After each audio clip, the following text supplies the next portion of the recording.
TMC में जो बागी सांसद है, और इससे पहले हमने देखा किस तरह से जो नेताओं की बगावत है वो रुकने का नाम नहीं ले रही है। और इससे जुड़ी बड़ी खबर क्या है, टीएमसी के बागी सांसदों से जुड़ी है बड़ी खबर। स्पीकर को सौंपी गई है 19 सांसदों की चिट्ठी, और वो चिट्ठी भी सामने आई है। 18 मई को स्पीकर को सौंपी गई चिट्ठी में 19 सांसदों के हस्ताक्षर हैं। टीवी9 के पास टीएमसी के बागी सांसदों की चिट्ठी की बाकायदा कॉपी भी है। और 18 मई को, आप समझिए 18 मई को यह चिट्ठी सौंप दी गई थी 19 सांसदों के हस्ताक्षर वाली।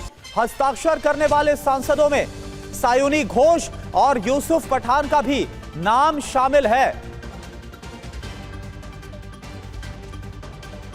और रजनीश रंजन इस वक्त हमारे साथ जुड़ने वाले इस पूरी खबर को लेकर, लेकिन आपको दिखा रहे एक एक करके वो नाम आप देख लीजिए जो 19 सांसद है जिन्होंने लोकसभा स्पीकर को बकायदा ये चिट्ठी सौंपी थी। और टीवी9 के पास टीएमसी के बागी सांसदों की ये चिट्ठी है। और सबसे बड़ी बात यह कि इसमें सायुनी घोष और यूसुफ पठान का भी जो नाम है वो सामने है। और आनंद पांडे इस वक्त हमारे साथ जुड़े हैं और ज्यादा जानकारी के साथ। आनंद, लेकिन बड़ी और खास बात यह कि 18 मई को ही यह चिट्ठी सौंप दी गई। बगावत की खबरें तो बाद में निकल कर आई, लेकिन 18 मई को यह चिट्ठी सौंप दी गई थी। और इसमें ऐसे ऐसे नाम भी हैं जिनके बारे में सोचा भी नहीं जा सकता था। बेहद करीबी सायुनी घोष और बहुत सारे ऐसे नाम निकलकर सामने आ रहे हैं।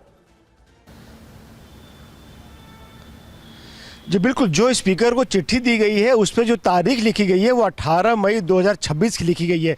वो तारीख जानबूझ के लिखी गई है उस पर, क्योंकि तब उस वक्त यानी कि 18 मई 2026 को काकोली घोष दस्तीदार जो इस पूरे बागी गुट को लीड कर रही है, वो उस वक्त टीएमसी की तरफ से आधिकारिक जो चीफ व्हिप थी लोकसभा के अंदर, और बतौर लोकसभा में चीफ व्हिप उन्होंने ये पत्र लोकसभा के स्पीकर को सौंपा है। क्योंकि बाद में ये खबरें आई थी, बाद में टीएमसी ने भी आपत्ति जताई थी कि कल्याण बनर्जी को चीफ व्हिप बनाया गया, काकोली घोष नहीं है। तो ऐसे में उस टेक्निकल चीज़ को एड्रेस करने के लिए 18 मई को ये चिट्ठी की डेट में सौंपी गई है।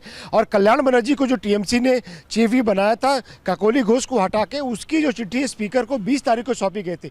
यानी कि जब जिस डेट में चिट्ठी सौंपी गई है उस वक्त काकोली घोष चीफ व्हिप थी, और चीफ व्हिप के नाते उन्होंने फैसला किया कि स्पीकर को चिट्ठी देने का कि हमारे जो 19 सांसद हैं वो एक अलग गुट चाहते हैं लोकसभा के अंदर। वो अलग ऐसा गुट है जो कि ना विपक्ष में बैठेगा ना सत्ता पक्ष में बैठेगा, उसके लोकसभा में अलग से बैठने की व्यवस्था की जाए जो दोनों तरफ से सेपरेट हो। और उसमें उन्होंने ये भी बताया है कि जो संविधान की जो 10वीं अनुसूची है उसके पैरा 4 और पैरा 2, इसके तहत ये होता है कि अगर जो संसदीय दल है उसके पास अगर 2/3 बहुमत है, यानी कि 2/3 सांसदों का उनको समर्थन है, तो उन पे एंटी डिफेक्शन लॉ लागू नहीं होगा। यानी कि उनकी सदस्यता नहीं जाएगी, सदस्यता बनी रहेगी।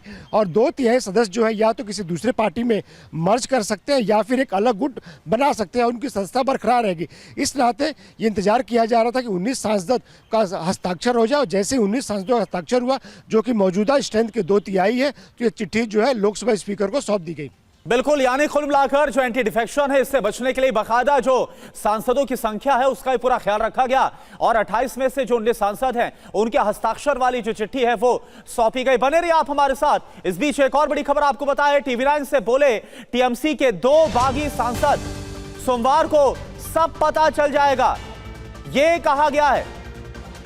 बागियों में मेरा नाम शामिल है, शर्मिला सरकार की तरफ से ये कहा गया है। तो आप देखिए टीएमसी के 2 बागी सांसद की तरफ से यह कहा गया हो। टीवी9 से खास बातचीत में कहा गया है कि सोमवार तक सब पता चल जाएगा। रजनीश रंजन, आखिर किस तरफ इशारा किया जा रहा है, क्या पता चलने वाला है, क्या अंदर खाने खबर है?